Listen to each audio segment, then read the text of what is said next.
Alhamdulillahirabbil alamin. Assalamualaikum warahmatullahi wabarakatuh.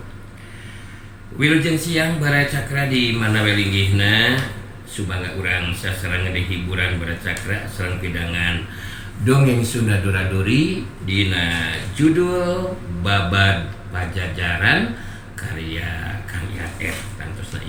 Tantosna oge ieu teh mangrupikeun panyelang bara cakra kitu nya. Sate acan Duraduri neraskeun hanca Sinangling Asi Sumanding bara cakra.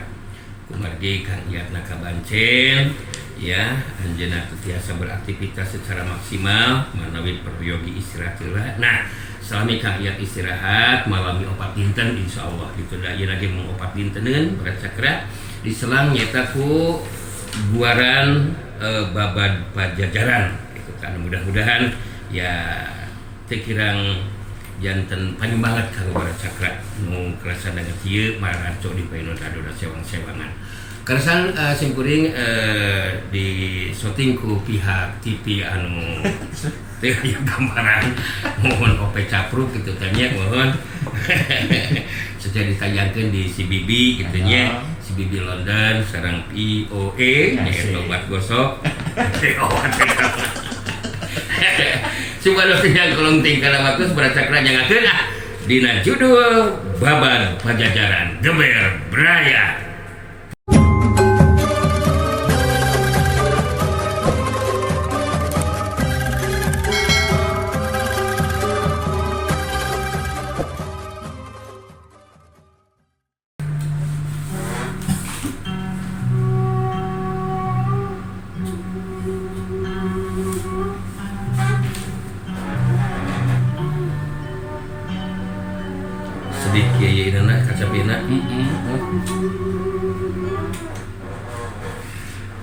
Sarengsena rembagan Sang Prabu masihan pancen ka rakean Senapati Yuda Sutrajali kanggo nyiapkeun barisan.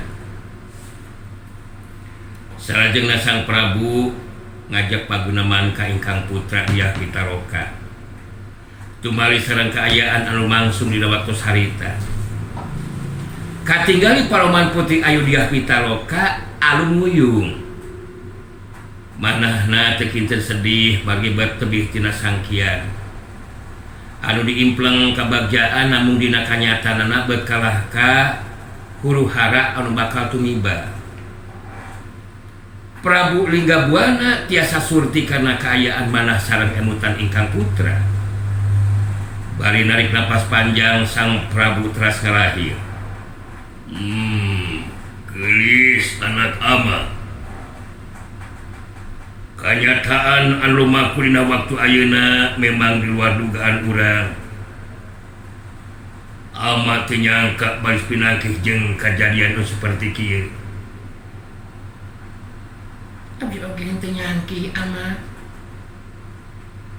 Nanging sakumaha nu parantos disaurikeun ku salira ama.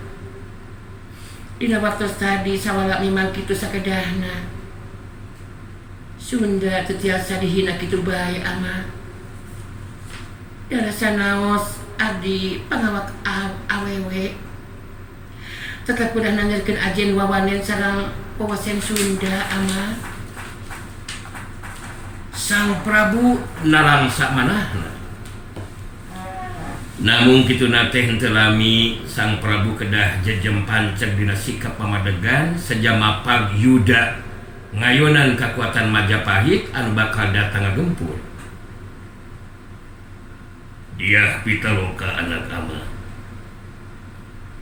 Syukur mun hidup boga sikap pamadegan saperti kitu. Urang memang kudu nanyerkeun ajen inajen Sunda. Urang ngorek mundur saciku ngejat satapak ti palagan Yuda demi ajen dari Sunda. Yang timanan ama. Abdi reus bagja ari margi ama jejem panceg. Henteu kali dari namayunan kaayaan ama. Abdi tos nekadkeun dina hate langkung sae labuh pati namahan pati pribadi. Tibatan kedah diboyong dijantenkeun upati ama. Reueus sareng sedih mana Sang Prabu dina waktu harita. Namung Sang Prabu henteu teras balabuh dina bangbalu. Kedah tetap sumangat dina ngayonan kakuatan lawan. Bagja kumanjangan geulis. Ama ngarasa bagja sabab hidup sanajan putri tapi mibanda sumangat sarta ajan diri. Nilai karena jumlah kekuatan pihak Majapahit anu bakal ngakempur memang kawilah teu saimbang. Tapi urang teu kudu mangmang salempang. Leuwih hade ngababatang jadi bugang di medan perang. Jeung tibatan kudu tunduk talu ka Majapahit. Tekad sareng semangat ama sami sareng abdi ama. Pada kusaha hade ditanyarkeun anak ajan wawanen sareng wawasan Sunda. Upami sanes ke urang terus Sunda ama. Ieu kanyataan memang kalintar abotna. Nanging urang memang kedah nampi kana ieu kanyataan anu baris kadapan ama. Putri Ayudiah Pitaloka teu kinten teundeung ludeungna. Mungguh dina manah mah Prabu Linggabuana ngaraos ngangres. Namun eta paraosan disumputkeun ku pamulu anu tetep teger teu ngaraos sentar. Lumangsuna rembagan henteu lepas sina perhatian telik sandi anu dibari pancen ku Patih Gajah Mada. Pikeun nyelidikeun kayaan ti pihak rombongan kerajaan Sunda. Telik sandi langsung wawarta ka Patih Gajah Mada ngeunaan kayaan di alun-alun Buba. Ningali telik sandi datang ka kapatihan, Patih Gajah Mada langsung tumaros. Kumaha aya warta penting naon telik sandi? Coba gancang jelaskeun ka kaula.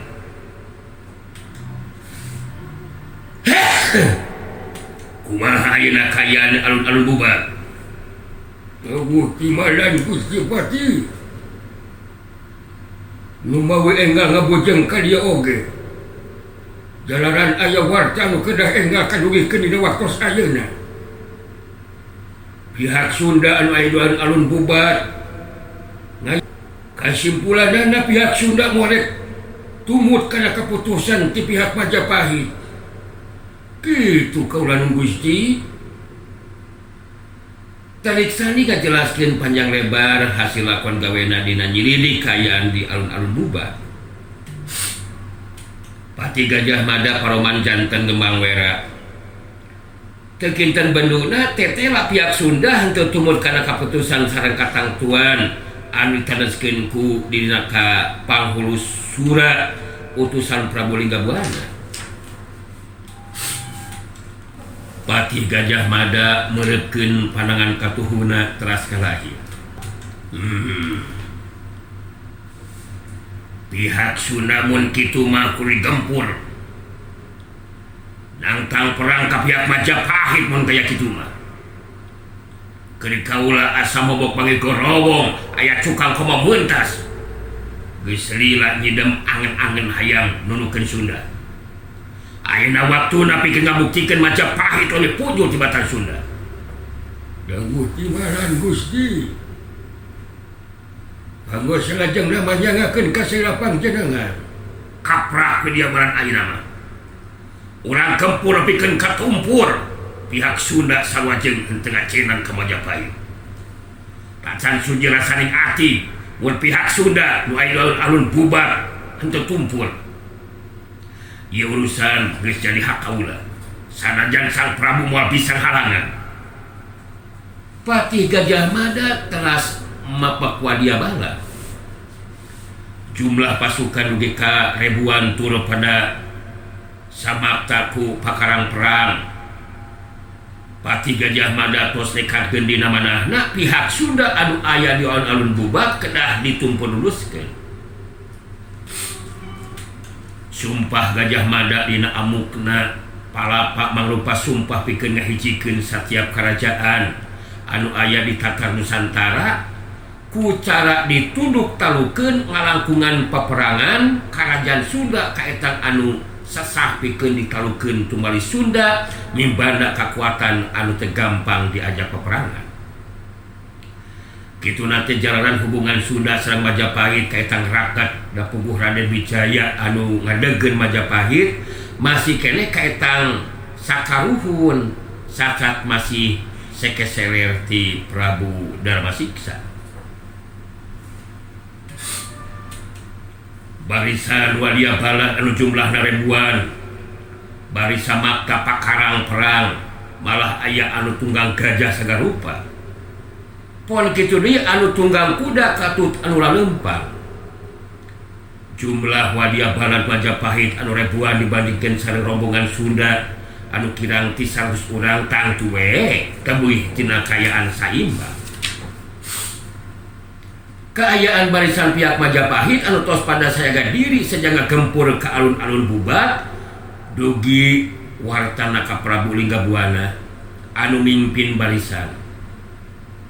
Para satria Sunda anu dipimpin langsung ku Prabu Linggabuana teu aya anu ngaraos sentar mana. Masing-masing tos pada kiri pikeun nyorang palagan Yuda narohkeun pati demi ajen diri. Rakean Senapati Yuda Sutrajari anu nyarengan sang Prabu mimpin barisan mapa kekuatan lawan anu bakal datang ngagempur. Sang rakyat ngabagikeun paneutupna ka para satria Sunda anu tos pada iyahna teu lami teras kedalisan. Para satria Yuda wanci penting ieu anu sakuluna urang leureuh ayeuna kalakah kudu nyorang tandang Yuda. Kula percaya sapinuhna para satria Sunda sayaga diri pikeun ikhlas bibilasan. Tekad urang memang moal obah leuwih hade nama simpati tumekaning perlaya di palagan Yuda jeung tibatan narima kana panghinaan Majapahit.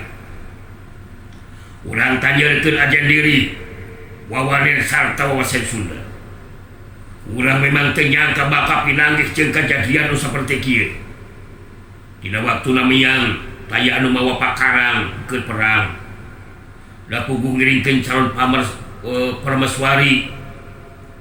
Tapi sok sanajan barjeng kitu teu kudu gimir ku pati rempan ku ajal. Urang buktikeun satria Sunda henteu ti purih ngendal janjang estu leber kuawane. Yakseni barisan pada ngawalar saur manuk meh bareng. Prabu Linggabuana ngacungkeun kujang dina panangan katuhuna bae teras ngalahir.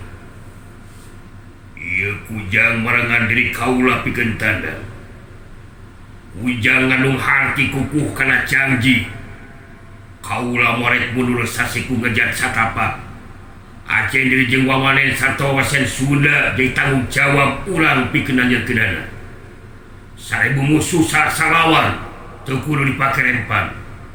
Urang panceng dina kayakinan pikeun ngapela kahormatan sanajan kudu perlaya di medan laga. Ajen Komara dan yang Sunda moal bisa ditukeran ku harta banda. Kaula sanajan raja morek ngejat satapak di tempat palagan. Urang saringsat panggeuikeun rawe-rawe rantas malam-malam putung. Raja Sunda dina penting ieu bakal ngabuktikeun kapancegan pribadina pikeun nanceurkeun Aceh kahormatan Sunda anu dipipanda kurang sarea. Yakseni Gusti. Barisan pada ngacungkeun gegemanana masing-masing ngajabab raeng meh sareng dina sikep anu pada sumanget. Sedengkeun Putri Diah Pitaloka anu aya di lebet kemah diserangan ku dua urang emban. Pada sirih teu salah seorang emban harita teras nyarita bae teu ka Putri Diah Pitaloka. Nen Putri sakadap deui ieu patempatan teh janten palagan Yuda. Salira teu aya emotan kanggo nyelametkeun diri. Muhun da ari urang mah pangawak istri, Nen. Tangtos moal tiasa ngiring tanda. Putih Diah Pitaloka imut teu aya riuk ke muka sedih ngabagikeun paneuteup kadua emban Satyana teras nyarios. Bibi, abdi geus gilig dina ati. Sanajan lain lalaki moal arek risi kupati. Jeung tibatan kudu serah diri mending keneh labuh pati bibi. Bisi bibi duaan hayang nyelametkeun diri ku abdi moal dihalangan. Meupeung aya keneh kasempatan bibi, sok atuh bibi geura mariang ari hoyong salamat mah. Ari Neng. Sanaos bibi oge sami atuh Neng. Kaya Nen Putri anu masih keneh anom tos kagungan sikap pamadegan saperti kitu. Atuh komo bibi anu tos pada karolot. Naon anu pika melangku bibi Neng. Sejak miringan we bibi oge malah bade ngantunkeun saira Nen Putri. Emban anu saurang di oge sarua negrakeun sikap pamadeganana. Sanaos bibi oge sami Nen Putri. Bari pawas nugikeun ka pejet kaya PPT. Moal make kedah ngantunkeun saira Nen Putri Nen. Bibi saya diri pikeun nembahan pati. Putri Diah Pitaloka narik napas panjang teras kedal dirisan. Bagja tinemanan atuh pami kitu mah bibi.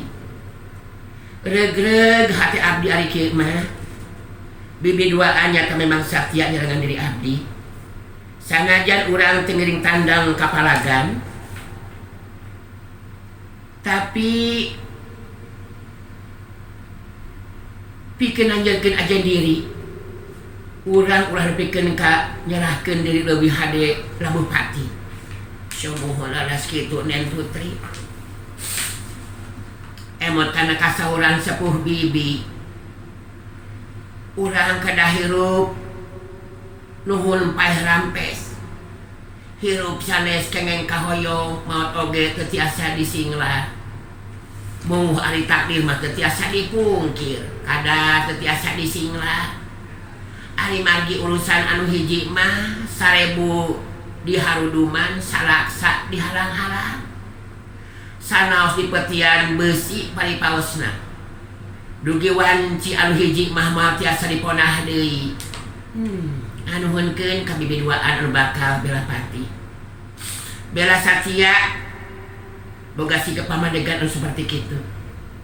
Dia sanajan abdi oge sami bibi. Demi ajen diri kahormatan Sunda mau reka rasa mangmang. Mun teh manepikeun ka kudu ngababatang jadi bugar. Pihak Majapahit utamina Pati Gajah Mada bener-bener geus teu ngacenan pisan ka pihak Sunda bibi. Laras sumuhun kitu Nen Putri. Nu mawi tuang ramatang tos kasinggung paraosanana.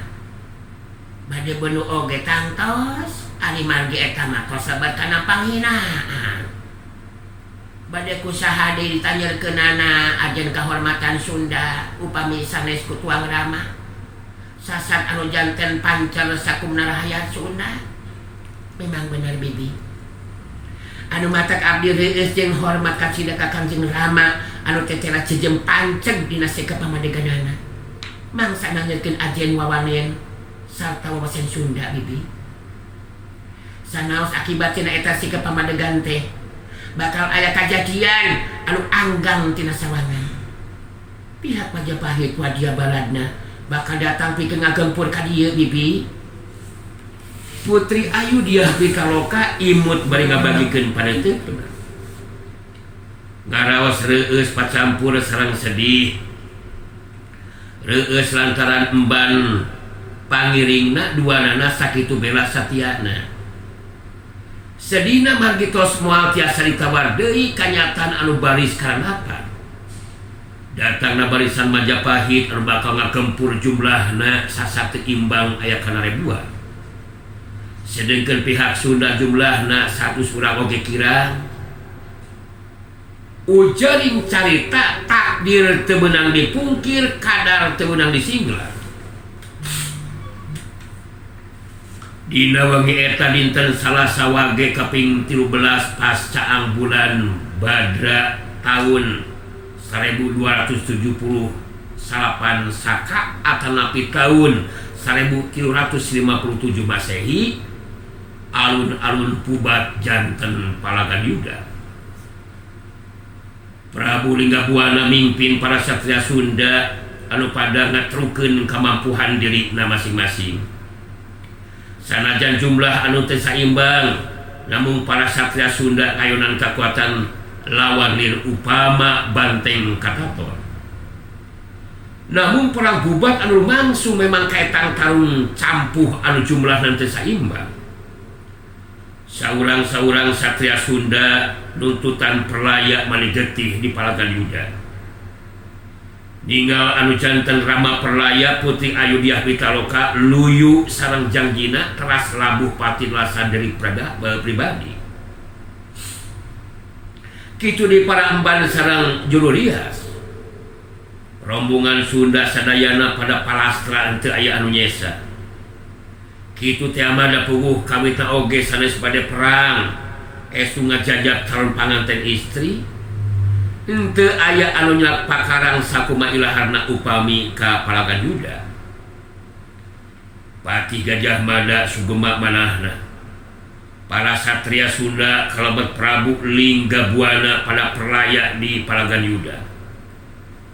Waktos Prabu Hayam Wuruk sareng rombonganna nyusul ka tempat kajadian, mumuhan nyelu sareng sedih manahna ninggal kanyataan rombongan ti kerajaan Sunda pada perlaya. Kaetan lami Prabu Hayam Wuruk ngahulang ngaraga meneng bari merhatikeun layon Putri Ayudiah Pitaloka anu henteu tebih ti layon Prabu Linggabuana Ramana. Henteu kinten sedihna manah Prabu Hayam Wuruk. Kanyataan anu mangsung di alun-alun Bubat estu kajantenan anu teu dipiharep ku dirinya. Pati Gajah Mada nyaketan ka Prabu Hayam Wuruk. Sang Prabu ngaret ka Pati Gajah Mada anu ngajanteng gedengeunana. Narik napas panjang sang Prabu teras kedalisan. Paman, kaula sabenerna henteu miharep kajadian anu saperti kieu. Hati kaula bener-bener sedih nalangsa nu taya hinggana. Nah, berkedah kieu paman. Prabu Hayam Wuruk bangun kirang panuju kana tindakan Pati Gajah Mada anu mimpin barisan kanggo ngagempur rombongan ti kerajaan Sunda. Namun Pati Gajah Mada tetep teu ngaraos lepat, teulah mitras ngawala. Putra Prabu teu kedah sedih nalangsa. Tidak kalau lakukan ku paman demi nanjeurna ajen kahormatan Majapahit. Jadi di lembah ieu mah paman ulah rek dilepatkeun ku putra Prabu. Tos kauninga ku salira kumaha jasa-jasa paman demi kejayaan sareng kahormatan Majapahit. Pati Gajah Mada teu nampi mun disalahkeun. Anu dilisankeunana mangrupa sikapna dina ngabela diri demi kapentingan Majapahit. Najarkeun ajen kahormatan Majapahit. Henteu kedarukeun ka kieu paman. Sadayana palastra kitu deui Putri Ayudiah Pitaloka anu dipikat cinta ku kaula. Ieu prasada langsa teu gampang mapalarkeunana paman. Prabu Hayam Wuruk katinggal janten bendu jalanan henteu panuju ku ayeuna kajantenan dina waktu sarita. Dina kahayaan bendu sang Prabu teras masihan parentah. Siapkeun bandu sapeti. Siapkeun peti kayu keur tempat layon anu perlaya. Urang kudu ngahormat ka para satria Sunda anu gugur di Palagan Bubat. Ti ayeuna kaharep kaula henteu miharep aya deui kajadian anu saperti kieu. antara Majapahit jeung Sunda ulah aya di Pacekadan. Kaula bakal ngirim palawarta ka Mangkubumi Suradipati Rayeuna Prabu Linggabuana. Kaula kudu minta dihampura ku ayeuna kejadian.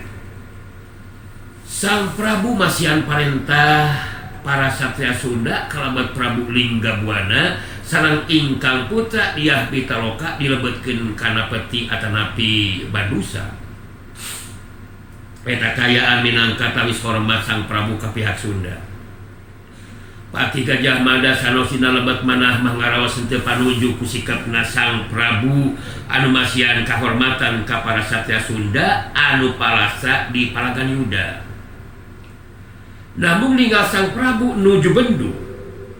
Pati Gajah Mada oge henteu wantun paseueur-seueur saur. Dinten enjingna lumangsung upacara srada. Layon-layon di pulasara sakumamistina luyu aturan anu lumaku dina waktu salita. Lumpuna kayu cendana atawa tumpukan kayu cendana dijantenkeun suluh kanggo nyampurakeun layon-layon anu perlaya. Sarengsena upacara penghormatan atanapi upacara srada. Prabu Hayam Wuruk teras ngintunkeun serat atanapi palawarta ka Mangkubumi Suradipati Rayeuna Prabu Linggabuana. Anu aya dikawali bari sakantenan ngintunkeun lebu para layon anu perlaya di Palagan Yuda. Eusina serat Prabu Hayam Wuruk nyuhunkeun dihapunten tina sagarupi kalepatanana. Sang Prabu miharap kerajaan Sunda ulah dukeun ka ngalakukeun tindakan balasan ka Majapahit.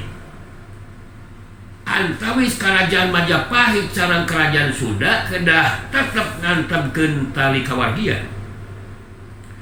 Masing-masing janten nagara anu merdeka.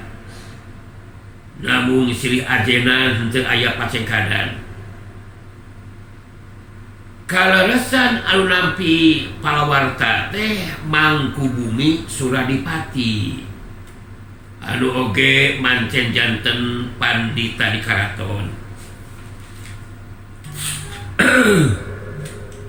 Mangkubumi Suradipati kaetang luhung ku ilmu, batina tos kalatih jalanan tos dugi kana tahapan satmata. Mangkubumi Suradipati ku kaseuketan batina tiasa ngartos kana musibah anu tumiba ka para satria Sunda. Wayana kitu anjeunna tiasa ngapunten ka pihak Majapahit, malah kaya nyata ngalakukeun tindakan balasan. Sadayana lebu layon anu perlaya di Palagan bubat dikuburkeun di Sanghyang Linggahyang atanapi Astana Gede Kawali ayeuna. Rahaya Sunda dina waktu harita ngaraos reueus sareng miajen ka Prabu Linggabuana. Anu parantos leber wawanen dina nanjeurkeun ajen diri sareng wawasen Sunda. Ku ayeuna kitu teras masihan jujulu ka Prabu Linggabuana anu gugur di Palagan juga teh janten Prabu Wangi. Mangkubumi Suradipati saterasna ngayakeun rembagan sareng para gegeden oge inohong anu katalian hubungan sareng karaton. Nyaeta karaton rembagan di Balerium. Mangkubumi Suradipati ngabagikeun paneutepna ka sadaya anu sami hadir. Telah mitras ngadugikeun padararisan. Para kadang sakumna kaula nahaja ngajakan lembaga dina waktu ayeuna sabab aya dua hal penting anu bakal dijelaskeun.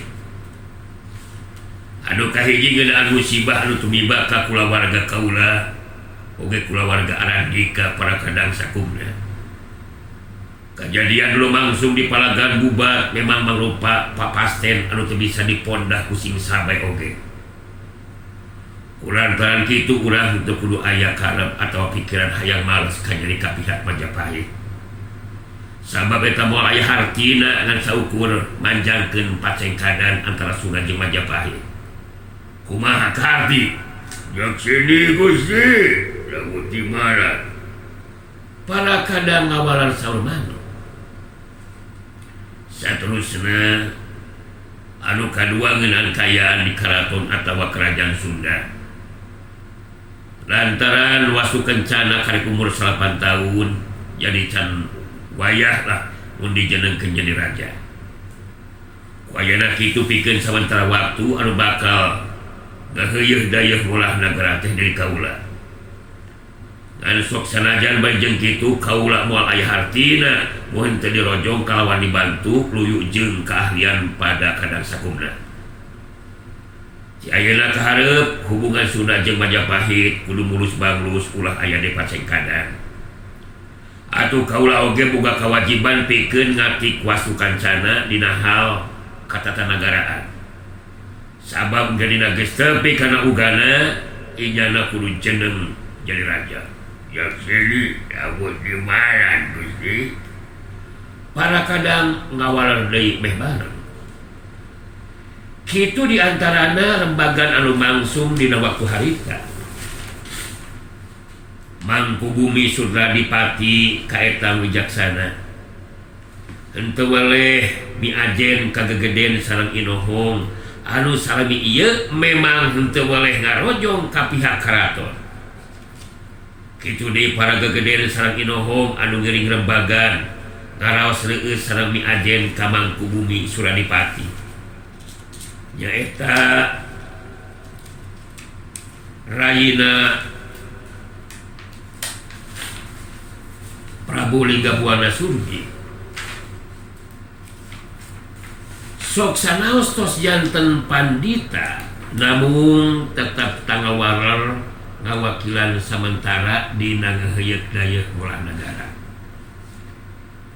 Waktu kencana putra bungsu Prabu Linggabuana waktu sarita 8 tahun yuswana bari ngantos manjing wanci di istrenan jeneng raja anu mangkon kaprapun samantawis waktos teh nyaeta Mangkubumi Suradipati. Salajengna wasu kencana teras diatik dina hal ilmu katatanegaraan tumali engketos manjing wanci kedah jeneng raja ngaheuyeuk dayeuh ngolah nagara Sunda. Wastu kancana bubuhan tes madu ras seming kusuma teuleuh ti anu janten Rama Prabu Linggabuana atanabi Prabu Wangiswargi. Estu dina waktosna diatik tina masalah katatanegaraan kaetan calakan. Henteu matak sesah anu ngaping sareng ngatikna. Lumakuna waktu dina ngalaju laku henteu karaosnya tahun 1357 Masehi. Manjing kana wanci wasu kancana di istrenan janten Raja Sunda. Prabu Wasu Kancana henteu hoyong malas kanyari ka pihak Majapahit. Dina ngalaksanakeun pancena langkung utamakeun kana pangwangunan di Tatar Sunda oge merhatoskeun kana kayana si berhayatna. Dina waktos Prabu Wasu Kencana mangku Prabon salami 103 tahun. Di antawisna bae aya warta ngeunaan lumangsungna perang paregreg di Majapahit. Dina waktosna kerajaan Majapahit runtang kaayaan kerajaan Sunda estu aman tentrem kertara harja. Tumali sareng kaparikeun dina ngaheuyeuk dayeuh ngolah nagara.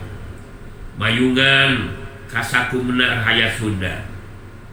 Prabu Wasu Kencana ku rahaya Sunda kenging cuculuk Prabu Wangisuta. Salami Prabu Wasu Kencana ngaheuyeuk dayeuh ngolah nagara aya 2 kejadian anu kalintang penting. Anu kahiji kasumpingan angkatan laut Cina anu dipimpin ku Laksamana Ma Cheng Ho. Anu kadua kalayan kajembaran manahna Sang Prabu nampi kasumpingan ulama Islam saterasna masihan widi kanggo ngadegeun pasantren Kuro mangrupi pasantren anu munggaran di Tatar Sunda. Kajembaran mana Sang Prabu dina nampi kasumpingan Islam mangrupi pangrojong ka Brata Lagawa kaetan Kapirayina nyata putrana Punisora Suradipati. Samalih Brata Lagawa tos angkat haji kalayan kenging jujuluk Haji Purwagaluh.